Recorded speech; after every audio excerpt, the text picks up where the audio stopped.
Sorry, what? Whilst there are no formal announcements this morning, I did want to start by acknowledging the passing of Councillor Anne Murphy just before Christmas, following a short illness. Anne was a close friend of mine. She's somebody that personally had supported me in my journey, both as a candidate for Sheffield Hallam and then as mayor. But most importantly and fundamentally, she was a absolute stalwart of our community. She's one of the kindest women you could hope to meet, and she was tireless in her pursuit of social justice and fairness right across South Yorkshire. So I will miss her deeply. I know that Sheffield councillors will miss her deeply, and I think South Yorkshire will miss her deeply. So just wanted to start by acknowledging her passing, but most importantly her life and the contribution she made to South Yorkshire, which I think was an amazing one. So rest in peace, Anne Murphy. Agenda item number 3, urgent items. I'm not aware of any urgent items. Agenda item number 4, items to be considered in the absence of public and press. There are none at this meeting. Agenda item number 5, voting rights for non-constituent members. Can I ask Steve Davenport? No, none. Thank you. Agenda item number 6, declarations of interest by individual members in relation to any item of business on the agenda. Can I ask members to let us know? Presumably, Chair, we have all the usual programme approval things, so yeah. And say for Doncaster. Thank you. Agenda item number 7. Can I just suggest that that goes each time when people's here, rather than having to... I think it is. I think I just formally will ask every couple of months. Agenda item number 7, reports from and questions by members, none received in advance of the meeting. Agenda item number 8, receipt of petitions. No petitions have been received in advance of today's meeting. Agenda item number 9, public questions. None have been received in advance of the meeting. Agenda item number 10, minutes of the meeting held on the 21st of March 2022. Can I just check that members are content that they are an accurate and true record of the meeting? Everyone happy? Yeah. Okay. Fantastic. In which case, those are agreed. So we move on to agenda item number 11, 2022-23 budget revisions from Gareth, please. Thank you, Mayor. This is a short budget update report after Q3 of the financial year. The report notes the performance of the capital programme and our revenue activity and seeks the approval of the board to disburse a small amount of grant that we've received relating to the additional restrictions grant activity, which was the MCA's and local authorities' approach to supporting businesses through the pandemic. So happy to take any questions. Questions or comments? Fantastic. In which case, we move on to item number 12, please, which is budget and business plan development from Gareth, please. Thank you, Mayor. This third iteration of budget and business planning reporting that we've presented to the board over the course of the year. The report notes the potential loss of some important grants to the MCA that we now anticipate.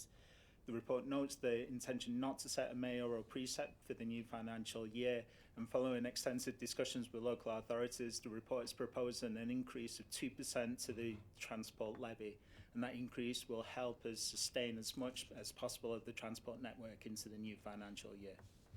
Happy to take any questions. Thank you. Questions or comments, please? Chris?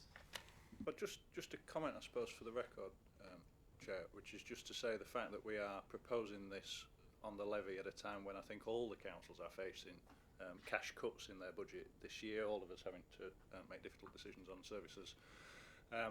This is not the kind of nice, slightly utopian position we hoped we'd be in, where everybody had a bit more money and then we could share it out a little bit.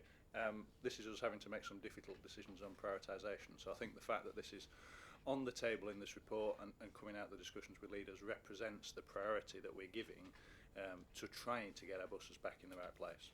So I just thought it was worth referencing. I think that's absolutely right, and I'd echo those comments. Local authorities in the UK, local government, I mean, the national finances are just not in a good place, are they? So I appreciate the challenges that are being faced by local government colleagues, but to say that we are now in a place where we're increasing the transport levy feels to me like a real signal of intent, and I'm grateful to colleagues from constituent local authorities that you've made those decisions, because I know it's not easy, but I do think that is an important step on the journey to fixing public transport in South Yorkshire, and one that we all know we need to go on. So thank you very much. Any other comments or questions before we move on?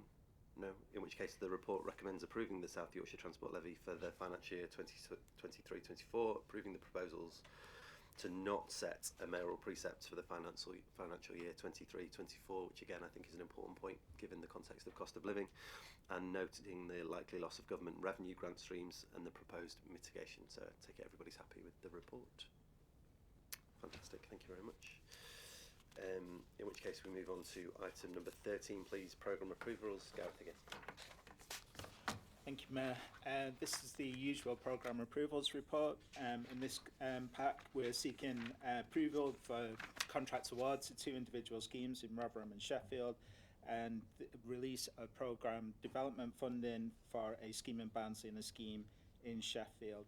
The report's also asking for flexibilities to be granted to each local authority to help manage cost pressures that we're seeing from the high inflationary environment at the moment. Happy to take any questions. Any questions or comments? No, everyone happy? Okay, in which case, this is a lengthy one.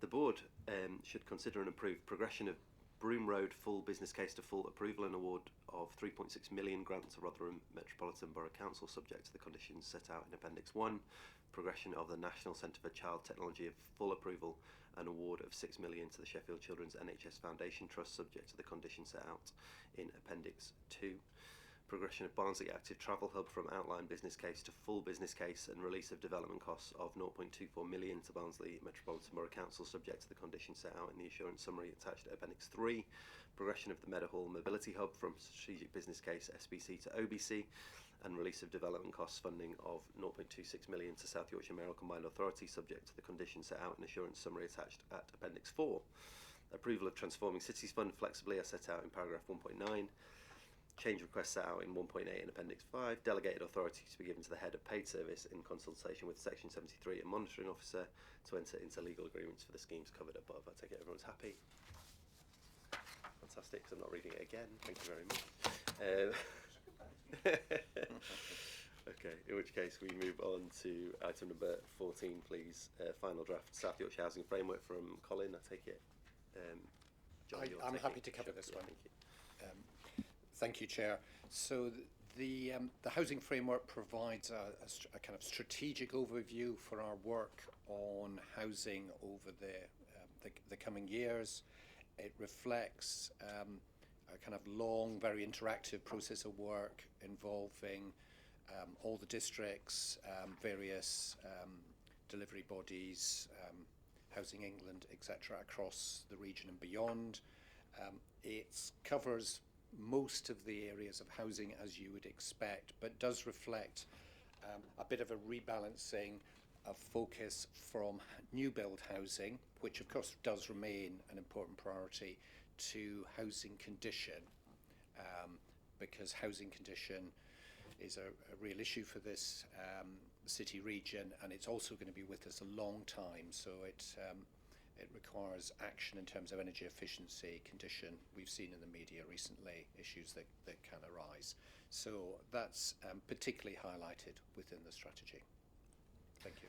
Thank you, John. I should just say in introducing the paper that I'm personally pleased and proud of the work that's gone into the draft housing framework, which I think brings clarity of purpose into how we not just build more homes but improve the ones that we already have, because that's clearly the biggest challenge that we face when it comes to things like both cost of living, but also giving people good quality warm homes to live in across South Yorkshire, regardless of where they are or the financial circumstances they might face.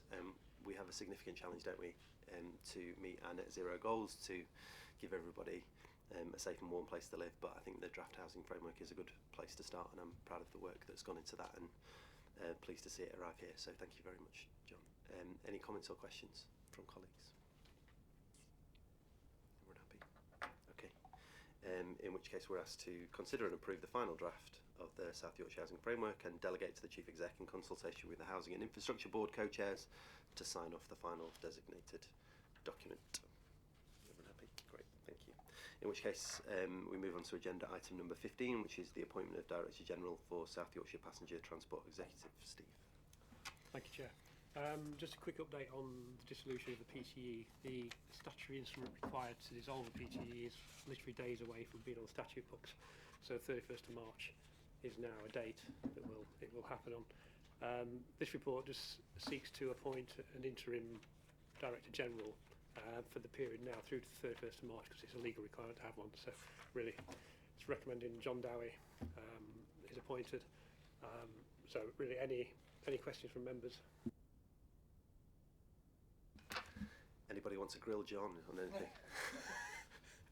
We've got some time. We could really go into depth. Mayor, could I just add that leaders did give their approval to this at the end of December, so that we did not have a gap between Steve Edwards leaving and today's meeting, but this is the formal MCA approval and record for that. Yeah, there's definitely still time to hold John's feet to the fire.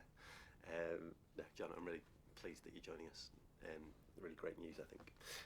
Okay, in which case we approve the appointment of the Executive Director for Infrastructure and Place, John Dowie, as Director General of SYPTE until its formal dissolution. Thank you. In which case we move on to item number 16, appointment of an Exec Director. Martin, please. Thanks very much, Mayor.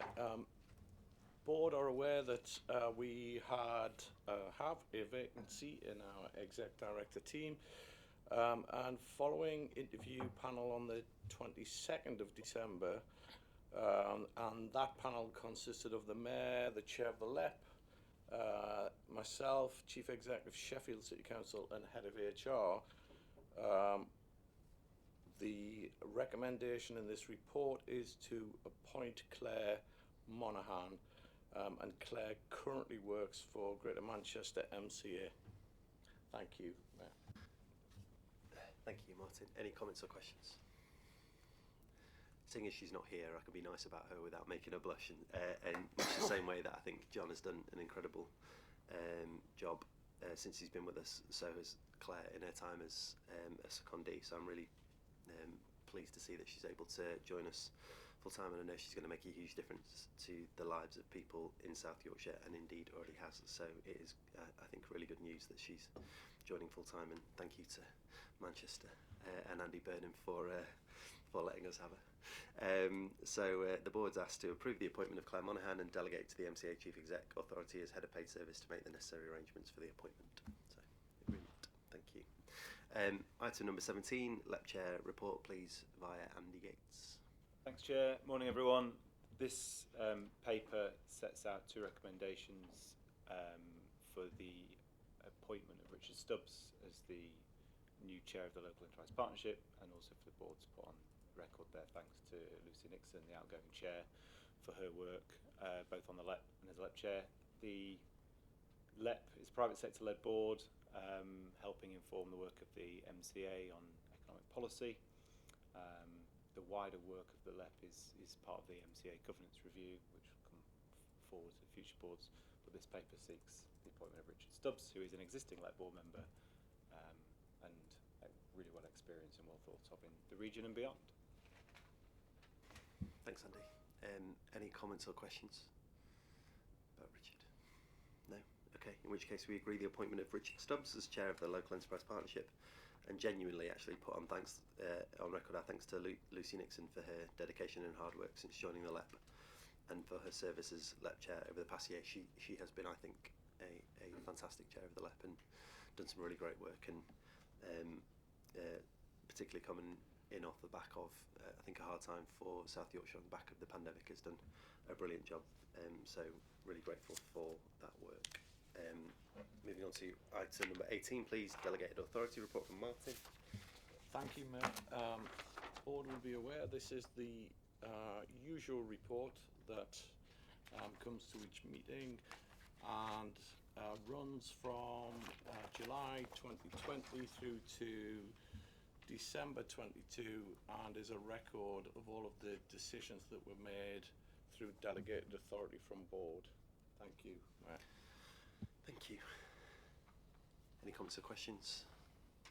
No. in which case we're asked to note the decision and delegations made and move on to item number 19, any other business, please. No? Fantastic. Okay, in which case, in record time, there we go, Mazzy. It's not just you, I promise. No, it's there we go. Efficient meetings, that's my thing. All right, well, in which case, thank you everybody for coming, and I will see you all soon. Thank you.